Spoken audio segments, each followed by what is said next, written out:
நான் பாளையங்கோட்டை சட்டமன்ற தொகுதி வேட்பாளர் டாக்டர் சங்கரன் நாராயணன். நாங்கள் எங்களோட களப்பணியோட இறுதி நாள் இன்னைக்கு. நாங்கள் இது வரைக்கும் 3 மாதம் பயணிச்சிருக்கோம். பயணிச்சு எங்களுக்கு நல்ல வரவேற்பும் இருக்கு, எங்களுக்கு நல்ல மக்களோட சப்போர்ட்டும் நல்லாவே இருக்கு.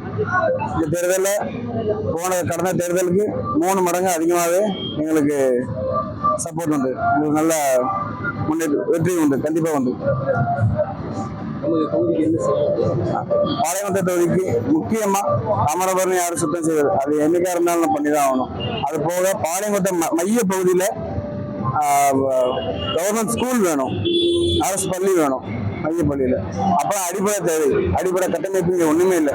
நான் 3 மாசம் பயணிச்சிருக்கோம், எந்த சாலையிலையும் போகவும் இல்லை, பிரச்சாரத்துக்கு போயிட்டு வரவும் இல்லை. 3 மாசத்துக்கு எந்த பிரச்சனை எங்களுக்கு. மக்களுக்கு, பொதுமக்களுக்கு ரொம்ப சிரமம் தான். அப்புறம் குடிநீர் கண்டிப்பா நாங்கள் இலவசமாக்குவோம். அப்புறம் குடியிருப்புகளுக்கு பட்டம் அங்கே யாருக்குமே வழங்கப்படல, அதனால அவங்களுக்கு மின்சாரமும் வரதில்லை. தீர்வை எதுக்குன்னு தெரியல. அப்புறம் நம்ம குளவாணிக்கபுரத்துல பாலம் கட்டுறதா சொல்லியிருந்தாங்க 2011. அதுவுமே எதுவுமே 20 ஆண்டுகளாகவே அப்படியே தான் இருக்கு. அதுபோக கடந்த சட்டமன்ற உறுப்பினர் ஐயா அப்துல் வஹாப் அவர்கள் 100 கோடி ரூபா, 48 கோடி ரூபா, 50 கோடி ரூபாய் என்னெல்லாமோ பண்ணோம்னாங்க. நாங்களும் 3 மாசம் எல்லா இடத்துலையும் தேடி பார்த்தோம், அதுக்கு உண்டான எதுவுமே இல்லை. அது என்ன பண்ணாங்கன்னு தெரியல. அது இன்னமும் தேடி தான் இருக்கும், தேடி கிடைக்கல. அதனால எங்களுக்கு உண்டான அடிப்படையில நாங்களே தேடிக்கிறோம். நாங்கள் கண்டிப்பா கொண்டு வருவோம். கண்டிப்பா எங்களுக்கு பயணம் போயிட்டே தான் இருக்கும். மக்கள் மாற்றத்துக்கான அரசியலா வந்தோம்.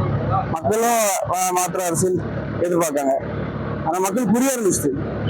அதனால இனிமேல் மக்களை ஏமாற்றுறது கடந்த 2 திராவிட அரசுகளுக்கும் நடக்காதுன்னு நினைக்கிறேன்.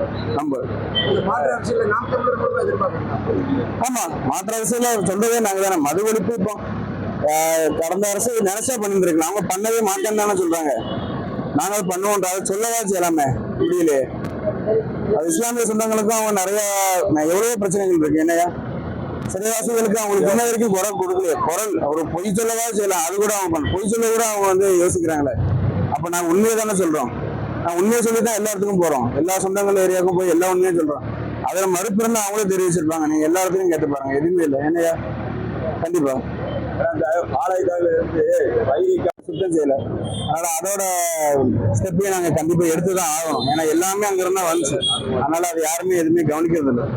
அவங்க வகாப்பையா அவங்க சென்னை கொண்டாங்க, அது போனா இது எல்லாமே சொல்றாங்க. அங்க பாளையங்கோட்டைக்கு என்ன பண்றாங்க இன்னும் அவங்க சொல்லல. அவங்க சொன்னதையும் அவங்க இதெல்லாம் தேடி பார்த்தோம், இன்னும் கிடைக்கல. தேடி பார்ப்போம், இன்னும் கொஞ்சம் தேடி பார்ப்போம். உறுதியா வச்சுக்கணும். கடந்த தேர்தலுக்கு 3 மடங்கு அதிகமா வருதா இல்லையான்னு பாருங்க, அப்புறம் இதை பத்தி பேசுவோம்.